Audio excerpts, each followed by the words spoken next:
የሉቃስ ወንጌል ምዕራፍ 23 ከቁጥር 26 ጀምሮ በጌታ በኢየሱስ ክርስቶስ ስም አነባዋለሁ። እንደዚህ ይላል። ኢየሱስንም ይዘው ሲወስዱት ስምዖን የተባለውን የቀሬና ሰው ከገጠር ሲመጣ አግኝተው መስቀሉን አሸክመው ኢየሱስን ተከትሎ እንዲሄድ አስገደዱት። ብዙ ሕዝብና ደረታቸውን እየደቁ የሚያለቅሱለት ሴቶችም ከኋላው ይከተሉት ነበር።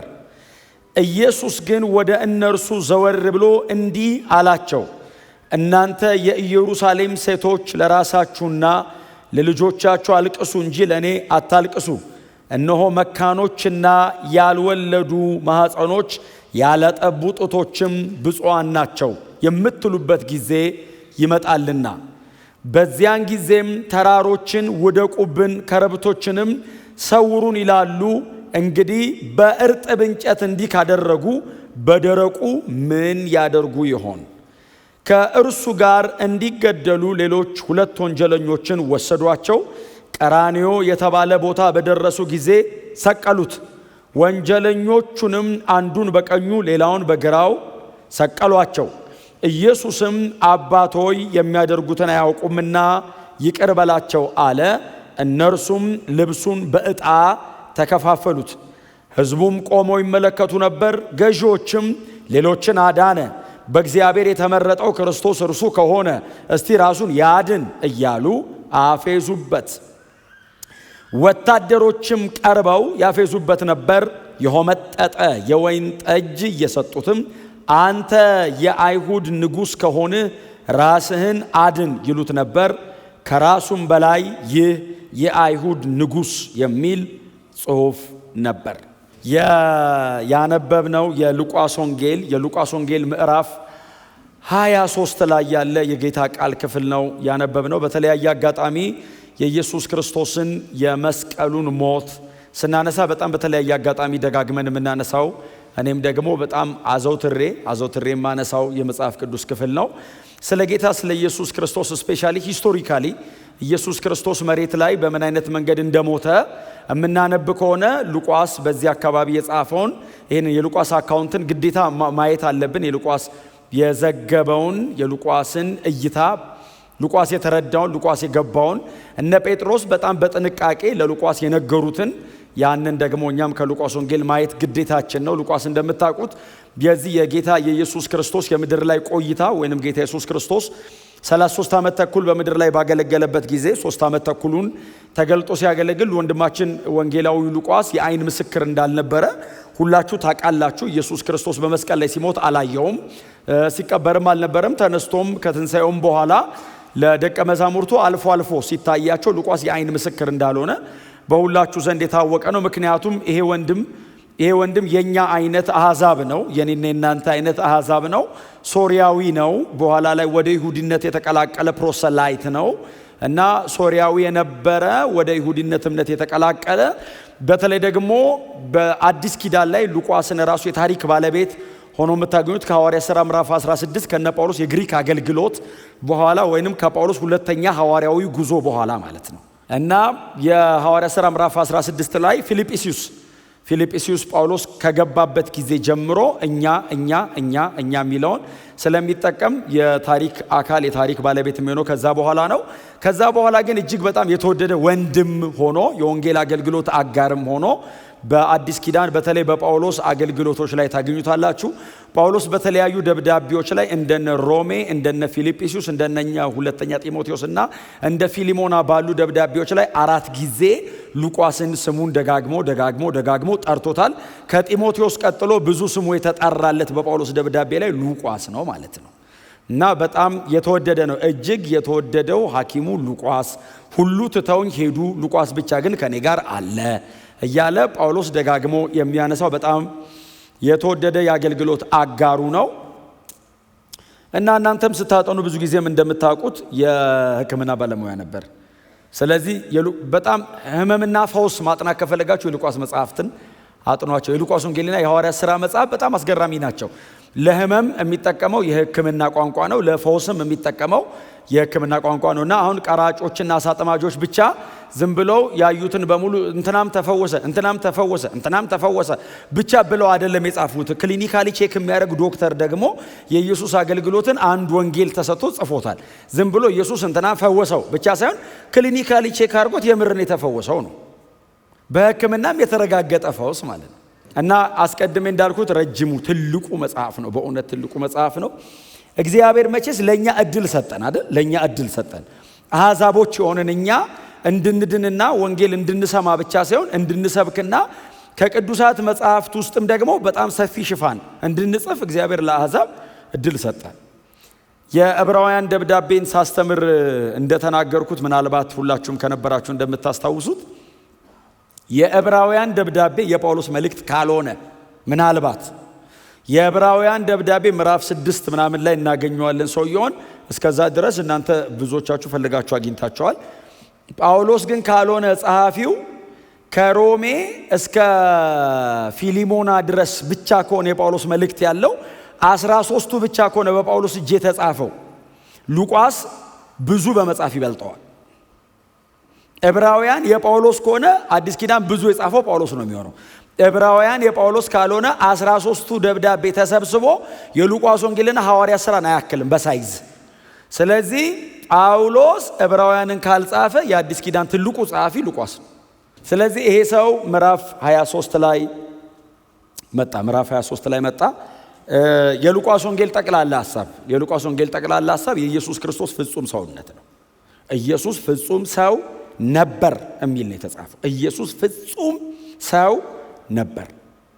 ክብር ለእግዚአብሔር ይሁን። በነገር ሁሉ እኛ የምንሆነውን የሚሆን የዕብራውያን ምዕራፍ 4 ላይ ደጋግመን እያነሳን የነበረው ከኃጢአት በቀር በነገር ሁሉ እንደኛ የተፈተነ ብለን ፍጹም ሰውነቱን እንዳልነው ፍጹም ሰውነቱን መሬት ላይ ጌታ ኢየሱስ ክርስቶስ ሲወጣ ሲገባ ሲመላለስ ሲበላ ሲጠጣ ሲያገለግል ሲያደርግ ሲያስተምር ወንድማችሁ ሉቃስ የነገረን እሱ ኢየሱስ ክርስቶስ ፍጹም ሰው ነበር የሚለውን በዚህ ወንጌል ላይ በደንብ አድርጎ ጽፎልናል። ምዕራፍ 23 እንግዲህ ምዕራፍ 23 ያነበብኩት ክፍል አካባቢ ከቁጥር 26 ጀምሮ ጌታ ኢየሱስ ክርስቶስ የተሰቀለበት ቀን ነው። ይሄ ቀን ኢየሱስ የተሰቀለበት ቀን ነው።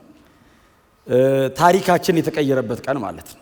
የዘላለም ሞት በዘላለም ሕይወት የተዋጠበት፣ ሰይጣን መውጊያው የተሰበረበት፣ የእግዚአብሔር መንግስት አገዛዝ የጨለማውን አገዛዝ ድል የነሳበት ይሄ ቀን ነው። በዘላለም ውስጥ ይሄ ቀን ብቸኛ ነው። እግዚአብሔር እንደዚህ አይነት ቀን አልነበረውም። ከዚህ በኋላም እንደዚህ አይነት ቀን እግዚአብሔር አይኖረውም። ይሄ ቀን እግዚአብሔር የሰው ልጆችን ከዘላለም ሞት ወደ ዘላለም ሕይወት ከ6 ሰዓት እስከ 9 ሰዓት ባለችዋ ሞመንት ጎትቶ ያወጣበት ነው። ክብር ለኢየሱስ ይሁን። ዘላለማችንን እግዚአብሔር የቀየረው ይሄ ቀን ላይ ነው። የዚህ ቀን ነውና እግዚአብሔር የሰውን ዘላለም የሚቀይር ቀን በጣም ጥሩ ካራክተር ሆነው የተገኙ ሰዎች እንዴት የተመሰገኑ ናቸው። የማይተካ ያልነበረ የማይኖር ብቸኛ ቀን ላይ ኢየሱስ ክርስቶስን ለመስቀል ሞት ሲሄድ ከኢየሱስ ክርስቶስ ጋር አብረው ያንን የመስቀል ሞት አብረውት ለመካፈል የተጓዙ ሰዎች በጣም እድለኞች ናቸው፣ የተመሰገኑ ናቸው። እንደኔ አይነት ወንጌሉን የሚያነብሰው ባነበበ ቁጥር በእነዚህ ሰዎች ይደሰታል። ስለ እነዚህም ሰዎች እግዚአብሔርን ያመሰግናል። አንዱ ይሄ የቀሬናው ስምዖን ነው እና ጌታ ኢየሱስ ክርስቶስ ተያዘ። ምዕራፍ 22 አካባቢ ጀምራችሁ ከቁጥር 63 ጀምሮ ወታደሮች መጥተው ኢየሱስን ያዙት እና ኢየሱስን ይዘው የተለያዩ ቦታዎች ላይ ፍርድ ቤቶች ላይ ካቆሙት በኋላ የፍርድ ስርዓቱን ጨርሶ ኢየሱስ ወደሚሰቀልበት እየሄደ ከፍርድ ቤቱ ወንበር እስከ መሰቂያው ባለችው መሃል ላይ የተገኘ ሰው ነው ይሄ ሰውዬ። ከዛ በፊት አታገኙትም ይሄን ሰውዬ። ኢየሱስ ከተሰቀለ በኋላም በወንጌላት ላይ አታገኙትም። ከተፈረደበት በኋላ ኢየሱስን ፍርዱን ተቀብሎ ፍርዱ ወደሚፈጸምበት ሲሄድ በፍርድ ወንበሩና በመሰቀሉ መሃል የገባ ሰው ነው የቀሬናው ስምዖን። እጅግ ግን ደግሞ ባለ ታሪክ ነው። የዚህ ሰውዬ ልጆች በማርቆስ ወንጌል ምዕራፍ 15 ላይ እስክንድሮስና ሮፎስ የሚባሉ በሮም ቤተክርስቲያን ላይ መሪዎች ሆነዋል። በኋላ ይሄም ሰውዬ አንጾኪያ ቸርች ላይ ተገኝቷል። በኋላ ታዲያ ደም የነካውን ኢየሱስን እንጨት ይዞ መቼስ ወደ ቤቱ አይሄድ እንዴ? በእምነት የተቀበልነው እኛ እንኳን ቤት ውስጥ አለን፣ እንኳን ሪሊ ደሙን ነክቶት እና ይሄ ሰው ድንገት ነው ባይዘው የኢየሱስን መስቀል ልሸከም ብሎ አይደለም የመጣው። ከገጠር ነው አይደለም የሚለው መጽሐፍ። እኔ ሉቃስ እንዴት ገጠር እንዳላት አላቅም። ቀሬና ማለት እኮ ኖርዝ አፍሪካ፣ እዚህ አሌክሳንድሪያ ግብጽ ነው ረድ ብላ ሊቢያ እኮ ነው። ሊቢያ ገጠር ነበር ድሮ እና ትሪፖሊ ምናምን ገጠር ነበርና አንድ የቀሬናው ስምዖን የሚባል ሰውዬ ከሊቢያ ከዚህ ከኖርዝ አፍሪካ ነው የሄደው። ኦብቪየስሊ ሊሄድ የሚችለው የፋሲካ በዓል ሊያከብር ነው። የፋሲካ በዓል ስለሆነ በዓል ለማክበር ነው የሚሄደው። የቀሬና ሰው ቢሆንም ምናልባት ግን አይሁዳዊ እዛ ተወልዶ ያደገ ሊሆን ይችላል፣ ግን አይሁዳዊ ሊሆን ይችላል። እና ይሄ የቀሬናው ስምዖን መጥቶ የፋሲካ በዓል ለማክበር ሲታደም ከተማው ላይ ያለ ወትሮ እንደ ሰንበት ፋሲካ ሊሆን ያለ ወትሮ ከተማው ተረብሿል። በጣም ይሄ ጉድ ፍራይዴይ ነው፣ ራት የሚበላበት ቀን ነው፣ በጣም በጎ የሚባለው ቀን ነው፣ ፌሽታ ነው። ኔክስት ዴይ ሰንበት ስለሚገባ ቀድሞ ቶሎ ነገር የሚጨራርሱበት ቀን ነው። እና የቀሬናው ስምዖንም እሱን ለመፈጻጸም ብሎ ወደ ቤተ መቅደሱ አካባቢ ሲመጣ ትንሽ ተተረማምሷል ከተማው። ምንድነው ዛሬ እዚህ ከተማ? እኔ እንግዲህ በየዓመቱ ሊመጣ ይችላል ይሄ ሰውዬ። እስክንድሮስና ሮፎስ የሚባሉ ልጆች ካሉ ትልቅ ሰው ነው ማለት ነው። ስለዚህ ዛሬ የመጀመሪያው ላይሆን ይችላል እና በየዓመቱ ሲመጣ እንደዚህ አይነት ነገር አጋጥሞት አያውቅም። ዛሬ ምንድነው ብሎ እንግዲህ ሲመጣ እግዚአብሔር የዘላለም ሕይወት ሊሰጥ ነው። እሱ በየዓመቱ እየመጣ ከቀሬና እየመጣ የሚያከብረውን እውነተኛውን ፋሲካ ዛሬ ሊያገኘው ነው። እና እሱ ጠቦት ምናምን ደሞ ኑሮ ትንሽ ደከም ያለ ከሆነ እርግብ ዋኖስ ምናምን ይዞ መጥቶ ነው የሚያቀርበው መስዋዕት። ዛሬ ደግሞ እውነተኛው የፋሲካው በግ ሊሰዋ ነው። አንድ ኢየሱስ የሚሉት እዚህ ናዝሬት አካባቢ ተወልዶ ቤተልሔም አካባቢ ተወልዶ ናዝሬት ያደገ ኢየሱስ የሚሉት አንድ ዝነኛ ትልቅ አገልጋይ ነበር ሰሞኑን። እሺ እሱም ደግሞ በስብከቱ መካከል ብድግ ብሎ እኔ እግዚአብሔር ልጅ ነኝ አለ። ታዲያ እንዴት የእግዚአብሔር ልጅ ነኝ ይላል ብለው በዛ ዘመን የነበሩ የሕግ መምህራን በሮማውያን ነገስታቶች ፊት አቀረበው። እነ ሄሮድስና እነ ጲላጦስ ሞት ፈረዱበት። እሺ አሁን የሱ የሞት ፍርዱ ሊፈጸም ነው እያሉ ያወሩለት በመካከል ድንገት ብቅ አለ እና እያወሩለት ነው። የትኛው ነው እሱ ብሎ ብቅ ሲል ጸጉረ ልውጥ ነው። ጸጉረ ልውጥ ነው ማለት አፍሪካዊ ከሆነ ትንሽ ከለሩ ደብዘዝ ሊል ይችላል። የገጠር ሰው ነው። አይ ቲንክ አንዳንድ እንትኖችን ደግሞ ሳነብኔ ፊዚካሊ ጎላ ያለ ነው ይላሉ እና በደንብ ከፍ ያለ ነው። ምክንያቱም ኢየሱስ የተሸከመው አንዱ የክሮስ ባር ነው የተሸከመው። ሙሉ መስቀል አለ የተሸከመው አንዱን ባር ነው። አንዱ ባር ብቻ 56 ኪሎ በላይ ነው። ኢየሱስ ደግሞ ሳይበላ ነው ውሎ ያደረው። ደም እያንጠባጠበ ነው ሲጸልይ ያደረው። ሳይበላ ወርዶ እራት የበሉት እነሱ ናቸው፣ እሱ አልበላም። ይሄው ስጋዬ ብሎ ነው ያበላው፣ መች በላ እሱ? ይሄው ደሜ ብሎ ነው ያጠጣቸው፣ መች ጠጣ እሱ? በጣም ሲቃይ ውስጥ ነው ያለው። ባለፈው እንደነገርኳችሁ በቀን 3 ፍርድ ቤት ነው የቆመው እና ፊዚካሊ በጣም ደቋል። ይሄንን እንጨት ሲሸከም ነው ያገኘው። ስለዚህ 40ውን ተገርፏል ማለት ነው። ደሙ እላዩ ላይ ነው ያለው። ስምዖን ሲያገኘው ባይዘው ኢየሱስን መሬት ላይ በደህናው ተአምር የሚያደርገው አይነት አይደለም። ይሄኛው ኢየሱስ በጣም በሲቃይ ውስጥ ነው ያለው፣ ጣር ውስጥ ነው ያለው። ሮማውያን በእነሱ ባልሆነ ስርዓት ኢየሱስን ሊሰቅሉት ነው። መስቀል ሮማውያን አዶብት አድርገውት ነው እንጂ የሮማውያን አይደለም፣ የፔርሺያውያን ነው። ሮማውያን እየገረፉ 40 ገርፎት የለ የሮማውያን እሱ ነው። 40 ገርፈው ቡጭቅጭቅጭቅ አርገውት ሰውየውን ቶሎ እንዳይሞት ያደርጉታል። ባይዘዌ ስሎ ዴዝ ነው ግን ማክሲመም ፔን ነው። ቶሎ ከሞተ አይቀጣም፣ ቶሎ እንዳይሞት ነው ቅጣቱ አንዱ ፓርት ቶሎ እንዳይሞት። ለምን? ሎንግ ሰፈሪንግ። አሁን ያንን የሮማውያንን ማክሲመም ቅጣት ተቀብሎ ቀጥሎስ የፔርሺያውያንን ደግሞ ሊቀበለው ነው። ቱ ደ ማክሲመም ሰው የሚደርስበትን ሲቃይ በሙሉ ኢየሱስ ተሸክሞ ስምዖን አየው። እንደዚህ አየው። የእግዚአብሔር ልጅ ነው፣ መሲህ ነው፣ ጌታ ነው። አያቅም። አየው። ሲያየው ተተልትሎ ተቦጫጭቆ ሰውነቱ ላይ ልብስ የለም፣ ኔክድ ነው። ዋው! እናንተ ብትሆኑ፣ ስምዖን ብትሆኑ ከሰው መሃል ድንገት እንደዚህ ብቅ ብላችሁ ኢየሱስን ብታዩት ማለት ፊት ለፊት ላይ የለም ሰውየው። ፊት ለፊት ላይ የሮም ወታደሮች፣ የሚጮህ ሰው፣ የሚያለቅሱ ሴቶች ደረታቸውን እየደቁ የሚጮሁለት ለኢየሱስ ይጮሃሉ። ምናልባት አገልግሎቱን የተካፈሉ መሲህ ነው ብለው አይደለም እኮ የሚጮሁለት። ምናልባት ልጇን ፈውሶላታል፣ ኮምፓሽኑን ያውቁታል። ምናልባት እንጀራ አብዝቶ አብልቷቸዋል። ይሄንን የተካፈሉ ሰዎች ሊሰቀል እኮ አይገባውም፣ ይሄን የመሰለ ጥሩ ሰው ነው የሚሉት፣ የእግዚአብሔር ልጅ ነው ማን ይለዋል? ደረታቸውን እየደቁ የሚከተሉ የሚያለቅሱ ሴቶች አሉ። ኢየሱስ የተቀበለውን ይሄንን የሮማውያኑን የጅራፍ ሲቃይ ባይዘው ሴቶችና የሮም ጀነራሎች አይቻልም፣ እንደዚህ መቀጣት አይቻልም። የሮም ጀነራል የፈለገውን ነገር ቢያደርግ የሮም ጀነራል በዚህ አይነት መንገድ አይቀጣም። ቀጥሎ ሴቶችን እንደዚህ መቅጣት አይቻልም። ኔክድ አድርጎ እንደዚህ አይቀጣም። የሀገሪቱም ትልልቅ ሰዎችም እንደዚህ አይቀጡም። አይሁዳዊ ነው። ቀጥሎ ይቀጣ ተብሎ ተላልፎ ነው የተሰጠው። ከዛስ አባቱም ተስማምቷል። ይሄ ፓኒሽመንት ለኃጢአት ነው፣ ለልጁ አይደለም። አብ እኮ ልጁን እየቀጣ አይደለም፣ ኃጢአት ተሸክሞ ኢየሱስ ስለ ኃጢአት የሚሆነውን ክፍያ እየከፈለ እንጂ አብ ልጁን እየቀጣ አይደለም። አብ ኃጢአትን ነው የሚቀጣው፣ ልጁ ኃጢአትን ተሸክሞ ነው ዋጋ እየከፈለ ያለው። እና የገሬናው ስምዖን አየው። ጠጋ አለ። አልቻለም። ታውቃላችሁ፣ አይቶ ኧረ እኔ ለበዓል ነው የመጣሁት ብሎ እንደሌላው ተመልሶ አልሄድም። ጠጋ አለ። ጠጋ ሲል ና አሉት የሮም ወታደሮች። ና አንተ የሌላ ሀገር ሰው ነህ፣ አለባበስ ራሱ ያስታውቃል። የገጠር ሰው ያስታውቃል እንዴ? እናንተን አይመስልም። ና አለው።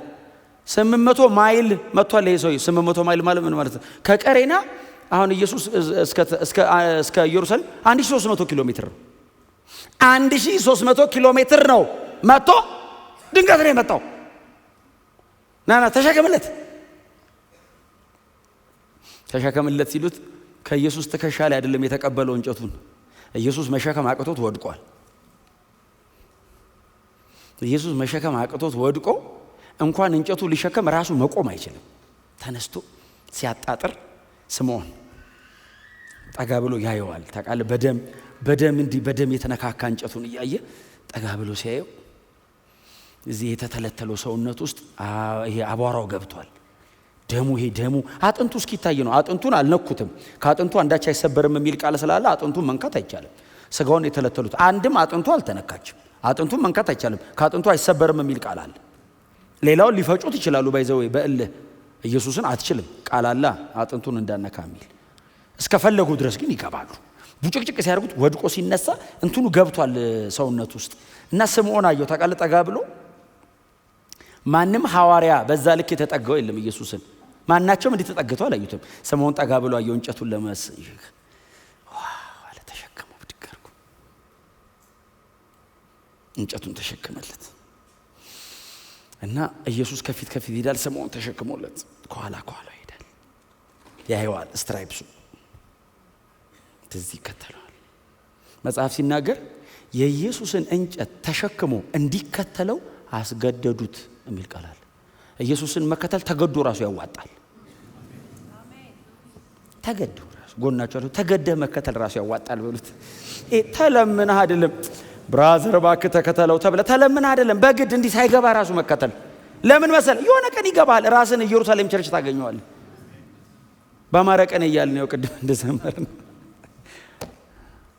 አስገደዱት። ሲያስገድዱት እሱስ እሺ አለ። እሺ እምቢ አላለም። ኧረ እሺ እከተለዋለሁ። ይሂድ። ኢየሱስን ከተከተልከው ደግሞ ይዞ ሄደው ወደ መስቀል ነው። ከየትም ጀምር ከተከተልከው ይዞ ሄደው ወደ ክሮስ። የትም ጀምር መከተል፣ መጨረሻ ላይ ግን እዛ መስቀሉ ጋር ትገናኛላችሁ። እና ደግነቱ እሱ መጨረሻ ላይ ነው ያገኘው። ሊሰቀል ሲል ተሸከሙት። እንደሱ አይደለኛ ስምንለው እኛ ግን የተሰቀለውን ክርስቶስን ስለሚያምር አይደለም ቸርች ያስገባነው መስቀል ኢየሱስ ስለሞተበት ነው። አያምርም? ሊትራሊ ካያችሁት አያምርም? ያምራል?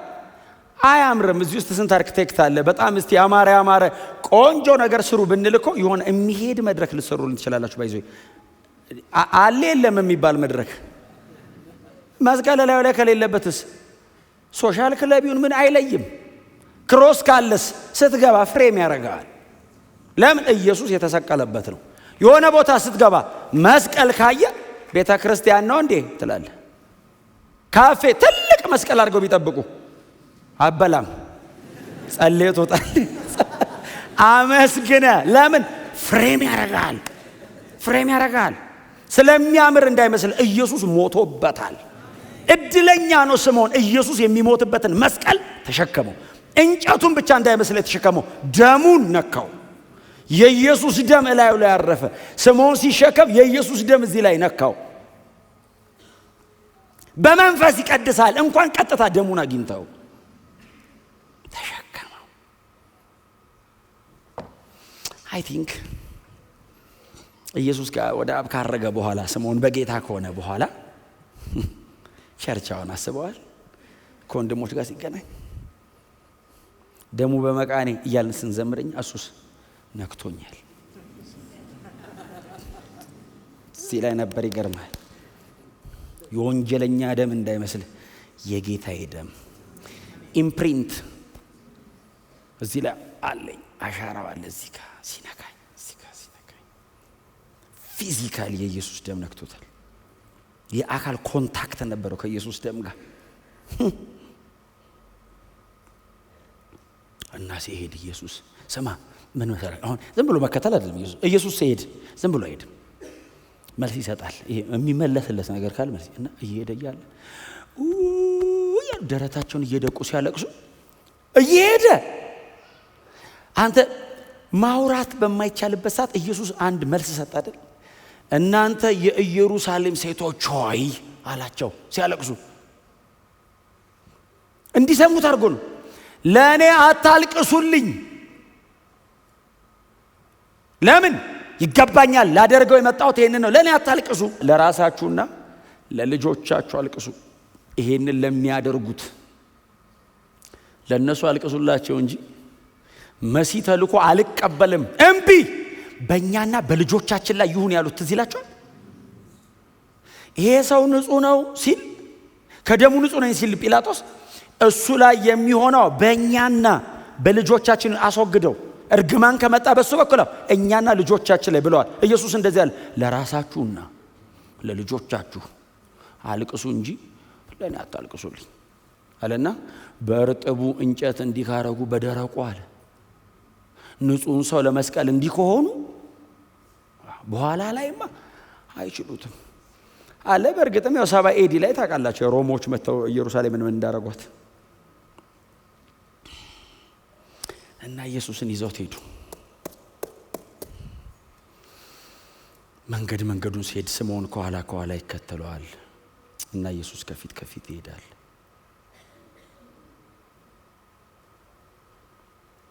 በጣም ያስደንቀኝ የዚህ የወንጌላት ጸሐፊያን የሚቀጥለውን ታሪክ ከማብራራታቸው በፊት ይዘጉታል። ኢየሱስን ወስደው ሰቀሉት ይልና ከዛ ቀጥሎ ደግሞ ማብራሪያ ሰቀሉት ሲል ቴዎፍሎስ የመጽሐፉ አድማጭ ቴዎፍሎስ ነው ሲያነበው ቁጥር 33ን በግራና በቀኝ አድርገው ኢየሱስን ሰቀሉት።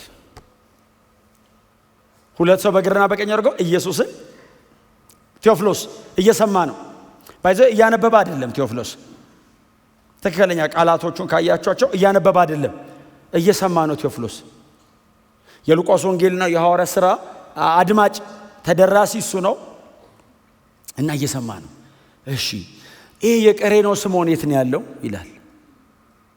የቀሬናው ስምዖን እንጨቱን ተሸክሞ ተከተለው ምናምን ሲባል ለምን መሰላችሁ? አሁን ይሄ ወንጌል የተጻፈው መቼ መሰላችሁ? 63 ኤዲ ነው። ኢየሱስ የሞተው 33 ኤዲ ነው። ከ30 ዓመት በኋላ ማለት ነው። ስለዚህ ቢያንስ 63 ኤዲ የተጻፈበት ዓመት ላይ እንኳን ቢያገኝ ኢየሱስ ወደ አብ ካረገ ራሱ ከ30 ዓመት በኋላ ነውና የቀሬናው ስምዖን እንደዚህ ኢየሱስን መስቀሉን ተሸክሞለት ተከተለ።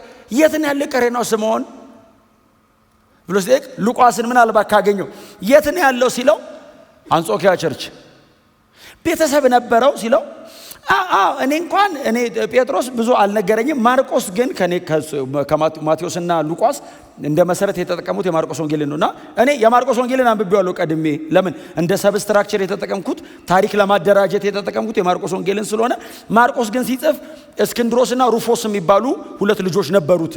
እነሱ ደግሞ በሮሜ ምዕራፍ 16 ላይ ጳውሎስ ጠቅሷል ስማቸውን። እንደውም ስምዖን አለና የሩፎስ አባት ብሎ ስምዖንን ሁሉ ሜንሽን አድርጎታል። ልጆች ነበሩት እና በቤተ ክርስቲያን እነሱ ያገለገሉ እሱም አንጾኪያ ቸርች ውስጥ እየመራን ያለው ይገባዋል። እሺ ቀጥል ሲል ኢየሱስንም ወስደው ሰቀሉት ሲል ኦሬዲ በጌታ ነው ቴዎፍሎስ። ሰቀሉት ሲል አይ ቲንክ የሚያለቅስ ይመስለኛል። የመጀመሪያ ድማጭ ጌታዬ ተሰቀለ። ሰቀሉት። ከዛ ቁጥር 34 በጣም ሰፊ ሐሳብ ነች። ቁጥር 34 ግን ዝም ብዬ ለላፋት አባቶ የሚያደርጉትን አያውቁምና ይቅር በላቸው አለ። እነርሱም ልብሱን በዕጣ ተከፋፈሉት። አይደለም የሚለው አባቶ የሚያደርጉትን አያውቁምና ይቅር በላቸው አለ ማለት ምን ማለት መሰላችሁ? ኢየሱስ ለአዲስ ኪዳን ደቀ መዛሙርት ፓተርን ተወልን። ፓተርን ነው ባይዘው ይሄ ጥላሁን እንዲያደረገ ነው መኖር ያለበት የሚል ፓተርን ነው። ለገዳዮቹ፣ ለሰቃዮቹ፣ ለሚያዋርዱት እላዩ ላይ የነበረች ጥቂት ልብስ ነበረች፣ እሷንም ገፋው አወለቁ። ፉሊ ኢየሱስ ላይ ያለው ልብስ በሙሉ አወለቁ። ጳውሎስ እንዳለን ሁለተኛ ቆሮንቶስ ላይ እንዳለ እኛ በእርሱ ባለጠጋ እንሆን ዘንድ እርሱ ስለኛ ድሃ ሆነ የሚለው ፉሊ ኢየሱስ ሉዝ አረገ ምንም ነገር። እኛ በሱ ባለጠጋ እንሆን ዘንድ ሁሉ ያለው እርሱ ድሃ ሆነ። ለምን? በእርሱ ጥላሁን ባለጠጋ እንዲሆን፣ የህይወት ባለጠጋ እንዲሆን፣ በጽድቅ ባለጠጋ እንዲሆን፣ እግዚአብሔር በሚያስፈልገኝ ነገር በሙሉ ጥላሁን ሊሞላው ልጁን ባዶ አረገው። ልብሱን አወለቁ ማለት ዝም ብሎ ጥላሁን ኮቱን አወለቀ ማለት ብቻ አይደለም፣ ጥቅስ ነው። ቀጥሎስ ኢምፕሊኬሽኑ ምንድነው? ኢየሱስ ስለ ሰው ልጆች ሁለንተናውን ሰጠ ማለት ነው። ሀብቱን ሰጠ ኢየሱስ። ልብሱን ወሰዱ፣ ጤናውን ወስደውበታል። ኢየሱስ ደም አንጠባጥቧል። ይሄ ህመም ነው፣ ሊትራሊ ህመም ነው። ህመም ኤክስፔሪየንስ እያደረገ ነው። ለምን? በእርሱ ቁስል እኔ ደህና እንደሆን። ምንም ሉዝ የሚያደርገው እኔ ጌን እንዳረግ ነው። አልቲሜትሊ ህይወት ሉዝ አረገ። ሞቴን ወሰደ፣ እኔ ህይወት ጌን አረኩ። በክርስቶስ የሚባል መጣ እኔ ጋር። ጥላሁን ማን ነው? ኃጢአተኛ፣ ወንጀለኛ፣ ሞት የሚገባው፣ በእግዚአብሔር ጽድቅ ፊት መቆም አይችል የሚለውን በሙሉ ኢየሱስ ወሰደውና ኢየሱስ የእግዚአብሔር ልጅ ነው የሚለው ልጆች የሚል ተበተነ ላይ አይችልም። ይህንን ሲያደርግ ግን አይ ሹመት ብቻ አይደለም የሰጠኝ፣ ሪሊ ኤክስፔሪየንስ አረገው ኢየሱስ። ልብሱን አወለቁ፣ ከላይ አወለቁ፣ መሬት ላይ ቁጭ አደረጉት። ሰቀለውት፣ እጣ ተጣጣሉበት። እንደውም ማቴዎስ ምንድነው የሚለው መሰላችሁ? እንካፈለዋ ሲሉ እንዳነከው ቆቆቆቆይ አሉና ለምን እንዲቆርጣል ይሄን ኮታው ለሁለት ቆርጣ እንካፈለው ቢባል አስበው ለካምን ቆርጠው እጣ እንጣጣልና ይወጣለት ይውሰደው። መጽሐፍ ምን እንደምታውቃለሽ? በልብሴም ላይ እጣ ተጣጣሉ የሚለው ቃል ተፈጸመ ይላል። ለልብሱ አንተ ለዚህ ጥቅሳለሁ ሊቆርጥ ሲል ታተው ሰውየው ጥቅሱን አያውቀውም። ባይዘው ይረፍ ያለው አለማወቃችን ሁሉ በሱ ሉዓላዊ ስልጣን ስር ታተው እንዳቀድ አለ። ለምን እንጣጣልና ይወጣለት ይሰድ። አንተም ቆጣሉ ሰድ፣ እኔ ቆጣሉ ይሰድ። እራፊ አይቀዱም ተላዩ ላይ።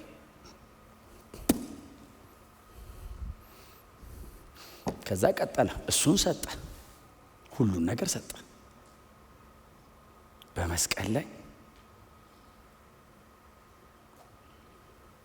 ይህን ልመና ይለምናል። እነሱ ይህን ሲያረጉ ገርፈውታል፣ ወግተውታል፣ ሁሉን ነገሩን ወስደውበት ከዛ ደግሞ ምን ይላቸዋል? ሕይወት ቀርቶኛል ልስጣችሁ። እስካሁን የወሰዳችሁት አያድናችሁ። የእናንተን ሞት አምጡና ሕይወት ደግሞ ወሰዱ ከኔ። የሚያደርጉትን አያውቁ። አባት ሆይ ይቅር በላቸው። ጎናቸው የሆነ ሰው ጠላትን መርቅ በሉት እስቲ። ምን ያክል እንዳልተረዱት የምታውቁት ልብሱ ላይ ዕጣ ተጣጥለው ከወሰዱ በኋላ ልብሱ ገዢዎች ናቸው። ያ ኖርማል ሕዝብ አይደለም። ገዢዎቹ ቆሙና እንደዚህ ያሉት፣ እርሱ ብዙዎችን አዳነ፣ ራሱን ግን ማዳን አልቻለም። በጣም ብዙዎችን አዳነ፣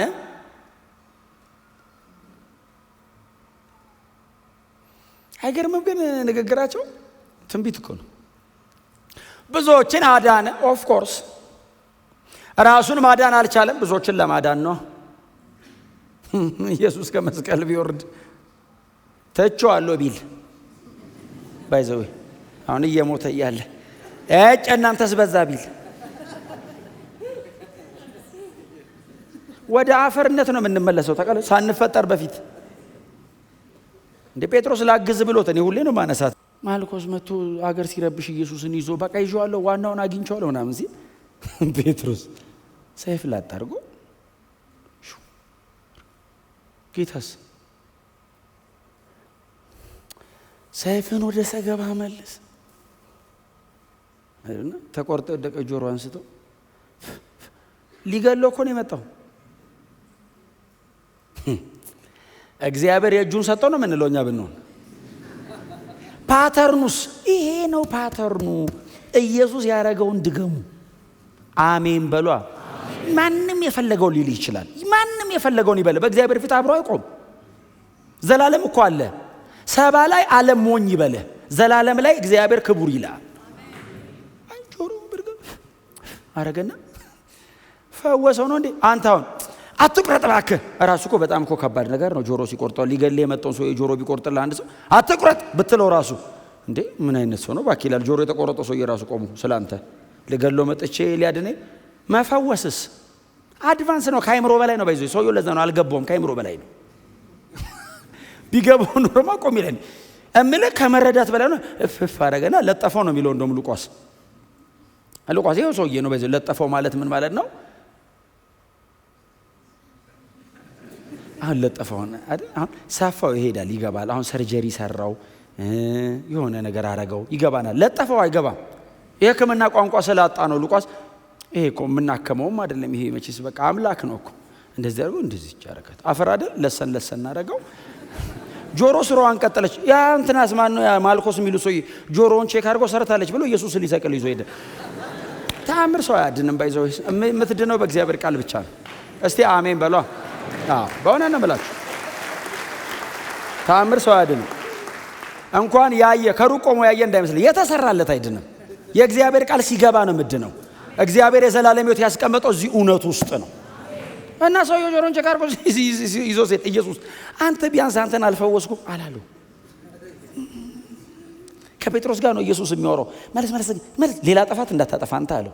ምክንያቱም ጴጥሮስ አያያዝም አይችልም፣ ዝም ብሎ ነው የሚሰደው እንዴ አያያዝ አይችልም። አሁን እዚህ ውስጥ አሁን ሰይፋውን ይዛችሁ የምታውቁ ሰዎች አላችሁ። አሁን ሲሰደዳውን ሰይፍ የሚያክል ነገር ተሰደውን ጆሮ ይቆረጣል። ጆሮ እኮ አቅዳ አታገኘውም አይደል? ብሰድ እኮ ተስተዋል። የፈሪው ነው ያገኘው። ለነገሩ እሱ ከባህር አሳ ይዛል እንጂ አንተ ዝንት የሚቆረጥ ቦታ እያለ ጆሮ በልበል ብዙ ታበላልሻለህ አንተ። የማይሆን ነገር ቆርጣ አሁን እንደዚህ ሰውየውን ቆርጦ ለመፈወስ ራሱ እንደማይመስል ያደርገው ይችላል። በልሳ ይሆን ጴጥሮስ ኦፌንድድ የሚሆን አይመስላችሁም? እኔ ቦኖን አለ አንተ ሲያግዙ አትታግዝም እንዴ? እኔ ማን ይፈልገኛል አንተን ብለው ነው የመጡት። አንተ ሊይዙ አይደል እንዴ እየረዳው ነው ሲለው ያንተ ሰይፍ እንኳን ለኔ ላንተ አይሆንም አለው። አሁን አባቴን ብለምነው አለው። አባት ትቼዋለሁ ብል ወደ ሞት መጥቶ ይሄን ሁሉ መንገድ መጥቶ ትቼዋለሁ ብል 12 ጭፍራ መልአክ በቁጥር 72000 ማለት ነው ይመጣላል። አንድ መልአክ ወርዶ ሁለተኛ ነገሥት 18 ላይ አንድ መልአክ ስም የሌለው ማዕረግ የሌለው መልአክ ብቻ የተባለ የሚካኤል የምናምን አይነት ያልሆነ ዝም ብሎ መጥቶ 185,000 ታጥቆ የቆመ ወታደር ገደለ ይላል። ኖርማል እንዲህ ቸርች የመጣ ሰው እንዳይመስል ታጥቀው የቆሙት እርግፍ 185,000 በአንድ አዳር። እግዚአብሔር በቃ ና ሲሎ ነው ባይዞ የተመለሰው። ና ባይለው እስራኤላዊ ያልሆነውን በሙሉ ጨርሶ ይሄዳል። በሙሉ አሕዛብ አያውቅም። እሱ እስራኤላዊ ብቻ ወደዚህ ሁኑ እያለ ና በቃ አለ። አንድ መልአክ ወርዶ 185,000 ከጨረሰ 72,000 መልአክ ቢመጣ የዛን ቀን የዓለም ፍጻሜ የዛን ቀን ነው ባይዞ። በእውነት በእነሱ ጦስ እኛም ኢትዮጵያውያንን በማይመለከተን ምክንያቱም 72,000 መልአክ እኮ አንዱ ራሱ እዛ አካባቢ ያለውን ሲሰራ ሌላ ሰፈር እኮ ነው የሚሄደው። አስበዋል። የተወሰኑት አፍሪካ ነው የሚመጡት፣ ቀሬና ምናምን ይመጣሉ። እንደውም ስምዖንም አለ እዚህ አካባቢ። ኢየሱስ በዚህ መጠን ክፋት እየተደረገበት ይቅር በላቸው፣ እኛን ይቅር እያላችሁ ኑሩ። የት ድረስ? እዚህ ድረስ። ለምን? የኔ አይነት ህይወት ነው የእናንተም። እሺ አፕሊኬሽኑ እናንተ ስሩት፣ እኔ እዚሁ ክፍሉ ላይ ልቆይ። ግን እናንተ በኋላ ይሄ 2 ቆሮንቶስ 8:9 አንብቡት። እሺ በእርሱ ባለጠጎች እንሆን ዘንድ እርሱ ስለኛ ድሃ ሆነ የሚለው ቃል ቀጥታ ቃሉ የሚጠቀሟቸው ቃላቶች ከዚህ ጋር አብረው የሚሄዱ ናቸውና ገዢዎቹም ተሳለቁበት። ከዛስ ጲላጦስ መጣ። ባይዘው መጣ። ጲላጦስ እንትን ይዞ ነው የመጣው፣ ጽሑፍ ያለው እዚህ መስቀሉ አናት ላይ የሚደረግን ይዞ የመጣው መጣ። እንካሉ ለአንዱ የጦር ወታደር ምን አሉ? ምን ይሄን እንጨት ውሰድና እዛ ጭንቅላቱ ላይ ከላይ ከፍ አድርገህ ምታው አለው። ምንድነው ሲል ጽሑፍ ነው፣ ሂድና ምታ አለው። ንጉሥ ነው፣ መከለከል አትችልም። ምንድነው የሚለው ጽሑፉ? ቁጥር 38 ምንድነው የሚለው? ከራሱ በላይ ይህ የአይሁድ ንጉሥ ነው።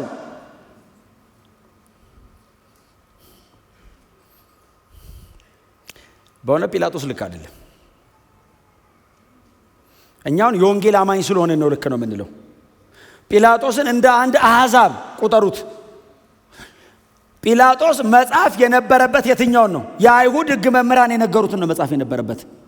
ነገሩ ከእግዚአብሔር ትእዛዝ ስለሆነ ብቻ ነው ይሄን የጻፈው እንጂ የአይሁድ ንጉሥ ነኝ እንዳለ ብለህ ጻፍ አሉት። ንጉሥ አይደለም እኮ ነው እንዳለ ብለህ ጻፍ ሲሉት የጻፍኩትን ጽፌያለሁ እና አልቀይረውም። ኦልሬዲ ኢየሱስ የአይሁድ ንጉሥ ነው። ክብር ለኢየሱስ ይሁን።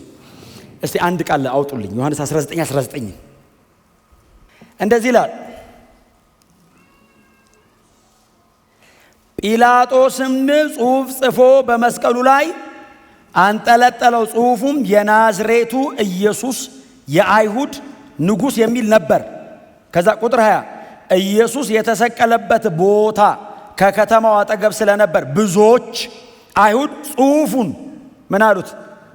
የሰቀለ ብቻ አይደለም፣ ሲሰቀል የነበረ ብቻ አይደለም፣ የሚያልፍ አይሁዳዊ በሙሉ ሲያይ ንጉሥህ ነው እማይመለከተኝ ያለ ሰው ሁሉ ማን የተሰቀለው ብሎ ብቅ ሲል ንጉሥህ ተሰቅሏል።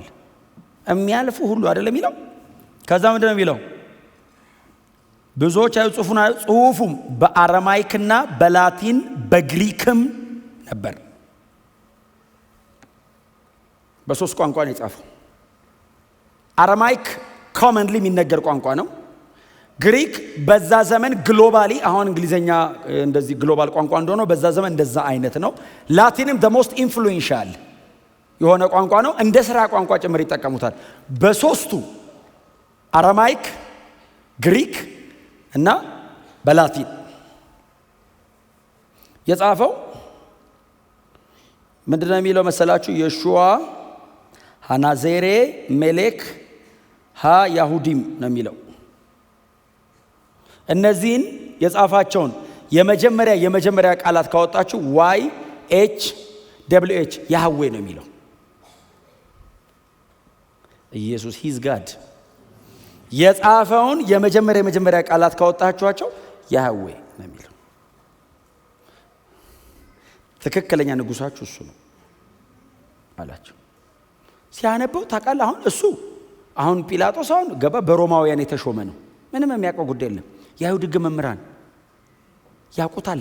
የእንትኑን ኮዷን ያውቋታል። ያህዌ ብሎ ነው የጻፈው። አዎ ቀይር። እኛ ለመጻፍ 5 ነው የምንታጠበው ይሄን ስም። አንተ ዝም ብለህ አምጥተህ ጽፈህ ትለጥፋለህ እንዴ? አይጠሩትም። ያህዌ ብሎ አይጠራም አይሁዳዊ። ያህ ነው የሚለው። ለምን? ሙሉ ስሙ አይጠራም፣ የክብር ስም ነው።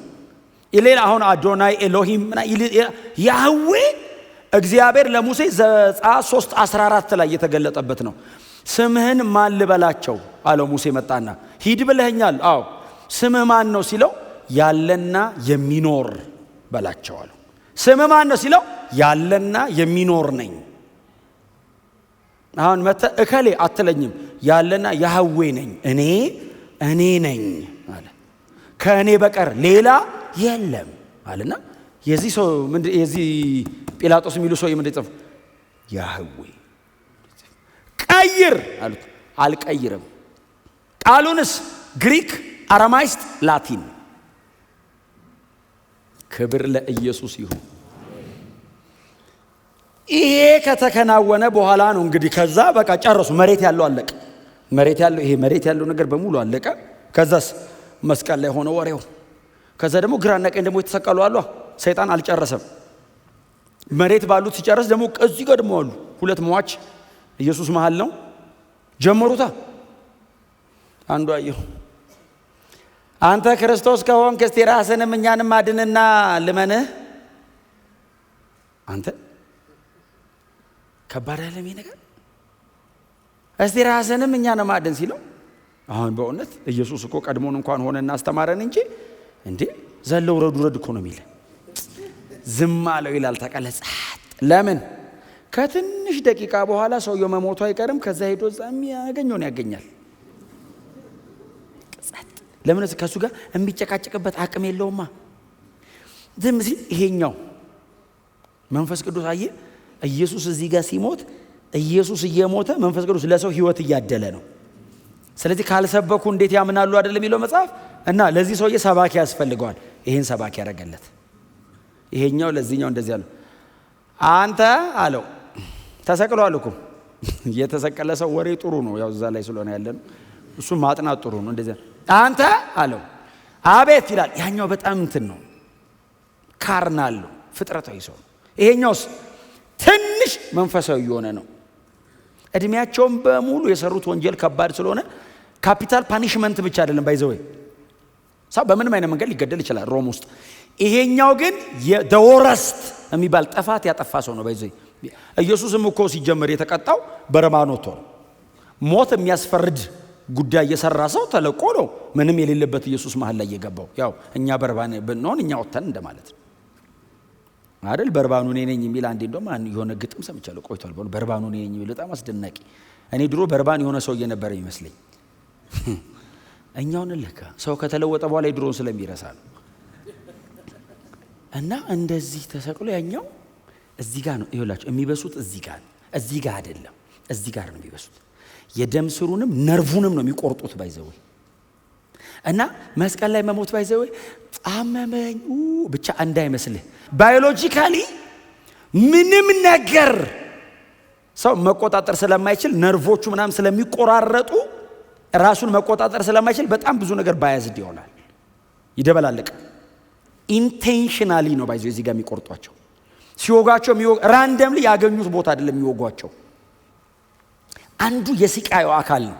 ቀጥሎስ ኮንቪክሽንን ትቀይራለህ ባይዘው። እዛ መከራ እዛ ጋር ሲያመጡ ልሞትለት ያልከውን ጉዳይ ትቼዋለሁ ያስብለዋል። የቅጣቱ መጠን ማለት እና እነሱም ባይዘው ልክ እንደ ኢየሱስ እዚህ ጋር ነው። እና በዛ ውስጥ ሆኖ ሰው ባይዘው መሳደብ ይችላል። ሰው የመጨረሻ ቃሉን በስድብ ይዘጋል። በጣም ከባድ ነው ሰው። እኔ ይኸውላችሁ ኢየሱስን አይመነው ይቅርበት፣ ወደሚያምነው ንስሐ አይገባም እንዴ? ኢየሱስን አይመነው እሺ፣ እንደው የሆነ የሚያምነው ነገር ፈልጎ ማረኛ አይልም እንዴ? እየተሰቀለ ይሳደባል እንደሚሞት እያወቀ የመጨረሻ ቃሉን ሰደበው ይላል ኢየሱስን። ለዛውም እኮ ኖርማል ኢየሱስ የእግዚአብሔርን የመጨረሻ ማዳኛ መንገድ አክፋፋው። ታውቃለህ መስቀል ላይ ሆኖ ይሄኛው እንዳለው እኔ እናንተ አለው ስላደረግነው ወንጀል ይገባናል አለውና ይህ ሰው ግን አለው እሱም አይ ተደብድቦ ተቀጥቅጦ የሱም ደም እየፈሰሰ ነው። የኢየሱስ ደም ግን ማብራራት የሚቻል አይደለም። ደሙ አፈሳሰሱ ከሰውነቱ አልቆ ተጠማው ያለው እኮ ዲሃይድሬን አይደል? ሲስኮሲስ ዲሃይድሬን ነው የሚሉት። ተጠማው ማለት ውሃ አይደለም የጠማው ኢየሱስ ደሙ ከሰውነቱ አለቀ፣ ድሬን አረገ እና አጥንቱ ላይ ቆዶ ተለጠፈ፣ ድርቅ አለ። ጥቁር ነው የሚሆነው። ታውቃላችሁ ሰው እንደዛ ሲሆን በቃ ክስል ነው ያለው፣ ምንም አልቀረም በላዩ ላይ። እንደዚህ ያየው ለማየት ይከብዳል። ንጹህ ነው እሱ አለ። ከዛ በኋላ ሰውየው አያችሁ መንፈስ ቅዱስ አይወቀስም በማንም ኦሬዲ ወንጌል ሰምቷል። ከፈለገ ይዳን፣ ካልፈለገ ግን ይሄኛው አይ ሰዓት የለውም ቶሎ መናዘዝ አለበት። ኢየሱስ ሊሞት ነው። ሳይናዘዝ ቢሞትበት ቢያመልጦስ ቆይ ቶሎ ንስሐ ልግባና ጊዜ ካለ በኋላ ስብከቱን እቀጥልልሃለሁ ከዳንኩ በኋላ ጌታ ሆይ አለው። አጠገቡ የተሰቀለ የ33 ዓመት ተኩል ወጣት ነው ኢየሱስ። ቀጥሎስ በእንደዚህ አይነት ሲቃይ ውስጥ ነው የአይሁድ ሕግ መምህራን ፊቱ ቆመው ስቀለው እያሉ ነው። የሮም ወታደሮች ተስማምተዋል በመገደሉ። እሱ ብቻውን ነው፣ እሱና መንፈስ ቅዱስ ናቸው ኢየሱስ ማን እንደሆነ የገባቸው። አይ መንፈስ ቅዱስ አበራለት። ሰውየው እንደዚህ ያሉና ማይ ሎርድ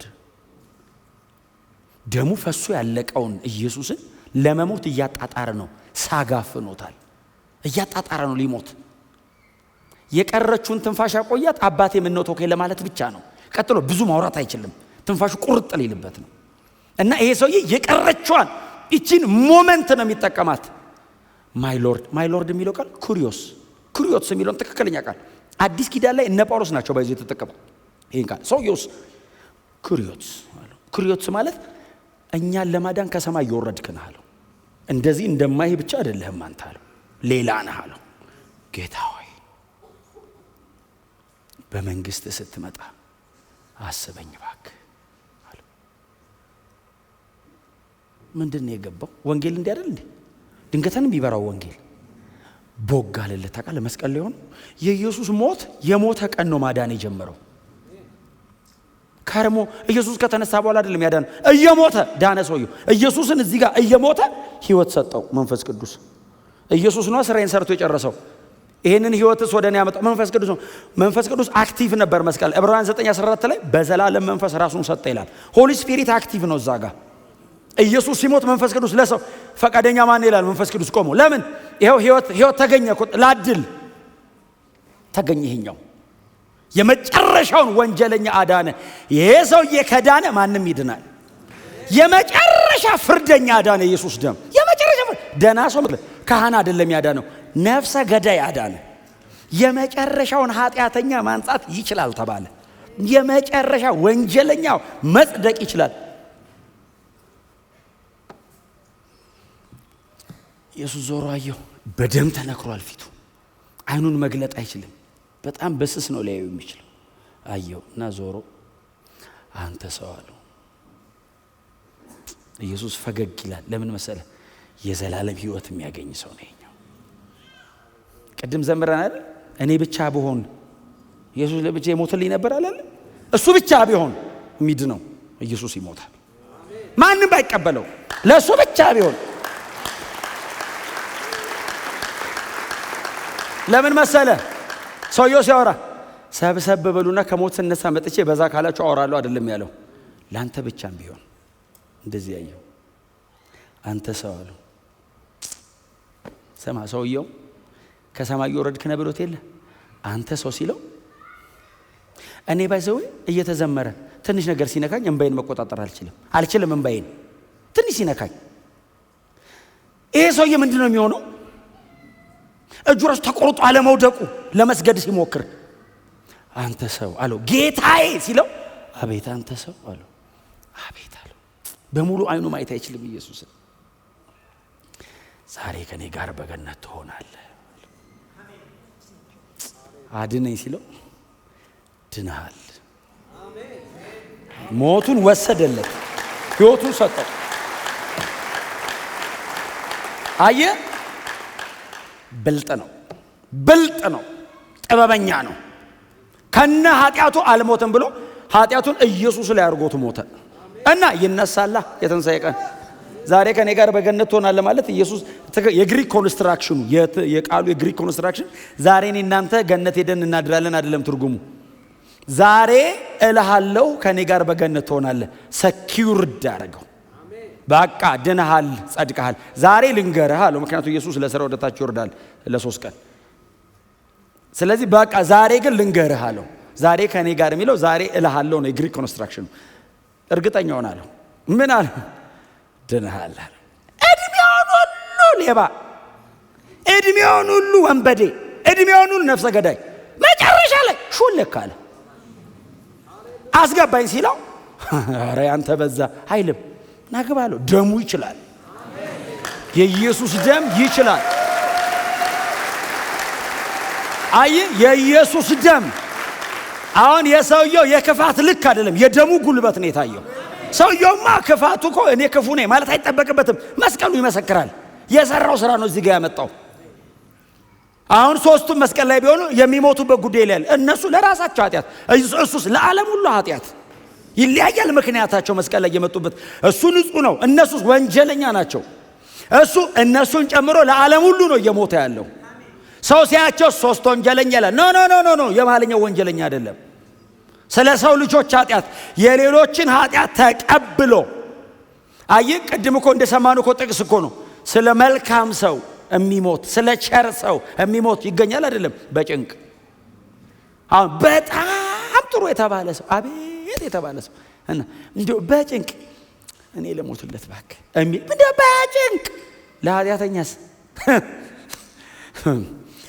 ግደለው ለሚል ይሄ ሰው የኃጢአተኛ ነው ሲጀመር ኃጢአተኛ አይደል እንዴ? እና ለምን ታቆየዋለህ ነው የሚል። እንኳን ሊሞትልህ ይፈርድባል ተባብሮ ኢየሱስ ለኃጢአተኛ ነው የሞተው። ፍርደኞች ሰብስቦ ፍርዳችሁን አምጡ ብሎ ከዛስ ፍርዱን ጥሎ በቃ ሂዱ አይደለም ያለን አንጣው ላይ ሄደ። ያቺ በመንዝርና የተገኘች ሴት እንደሷ አይደል ሊሆነች? በመንዝርና እኮ ነው የተገኘችው። ከዛ ሊገሏት ነው። ቆይ ከመንገላታ ብቻ ለምን እንውገራትና ኢየሱስን እናጥመደዋ። በሷ ምን አድርገን ሙሴ እንደሆነ ውገሯት ብሏል። እሱ ምን እንደሚል እናየዋለን። አጉል ቸርነኝ መሐሪ ነኝ እያለ አስቸግሮ ይላው እቺን ሴት እንደው የሆነ ነገር ካለ አጥመደን ይዘን እሱንም እንወግሯለን ብለው መጡ። ከዛ ድንጋይ እንደዚህ ይዘው አንበርክኮ ፊቱ ሙሴ አሉት። ባይዘው ተገደላ አይደለም ጥቅስ ነው ታኮ ያረጉት። ክፉ ናቸው በእውነት ክፉዎች ናቸው። በእውቀት የሆነ ኃጢአት እኮ ከባድ ነው። ተሳስተ ሲሆንና አውቀ ሲሆን እኮ ይለያያል። በኖሌጅ አንደርስታንዲንጋቸው ነው። ሙሴ በሕጋው እንደዚህ አይነቶችን ውገሩ ብሏል። አንተ ስለዚህ ጉዳይ ምን ትላለህ? እንውገራት እንዴ አሉት። ጌታስ ጥቅስ አይደለም አይደል? ሀርት ነው እሱ ሀርት ነው። እንዲህ ማላያት ጎንበሳልና እጅ በእጁ እንደዚህ እየጻፈ ከዛ ቀና ብሎ ኃጢአት የሌለበት እርሱ ይውገራት ብሎ ከዛ ኢየሱስ ጽፎ ሲጨርስ ቀና ሲል እንኳን ሊያነቡ ጽፎ ሲጨርስ ቀና ሲል ማንም ብቻዋን ናት እንዴ አላት። አንቺ ሴት አላት። አቤት። ከሳሾችስ ወዴት አሉ? እሷስ ሄዱ ስትለው ጌታ ምንድን ነው ያላት? ከእንግዲህ ይህንን ደግመሽ ይህን ኃጢአት አትስሪ፣ እኔም አልፈርድብሽም። ይኸውልህ ያስወግራል ስለማያስወግር እንዳይመስልህ ወስዶላት ነው። እኔ ሞታለሁ በዚህ ምትካው ደግመሽ እንዳገቢያው ሂጂ፣ አልፈርድብሽም፣ ልምርሽ፣ ይቅርልልሽ። ያንቺን የሚያስገድልሽን ጉዳይ ፍርዱን ሊቀበለው ነው። ኃጢአቱን አንቺ ነሽ የሰራሽው፣ እኔ ኃጢአቱን አልወስድም። ኃጢአት ሊወስድ አይችልም ኢየሱስ። ኃጢአት የለበትም እሱ። ኃጢአቱን አንጩና እኔ በኃጢአቱ እንደሱ አይደለም። ኃጢአቱን አስወግዶ ኃጢአቱን የሚያመጣው ፍርድ አለ። ፍርዱን አምጪ፣ አልፈርድብሽም፣ ሂጂ። ምትክ ክሮስ ምትክ ኢየሱስ ተካኝ። እድሜያን ሁሉ ባወራ የማይሰለቸኝ ርዕሴ ነው። ለምን ኢንካውንተር የክርስቲያን በሙሉ ኢንካውንተር እሱ ነው። የሆነ ቦታ ሊነካ ይችላል። ጳውሎስን ኢየሱስ ያገኘው ደማስቆ መንገድ ላይ በሚያብረቀርቅ ፊት ነው ያገኘው። የሰበከውስ የተሰቀለው ነው። ለምን ኢቫንጀሊካል የሆነ የወንጌል አማኝ በሙሉ የክርስቶስ መስቀል የሞቱ ስራ እዛ አካባቢ። ክብር ለዘላለም ለስሙ ይሁን።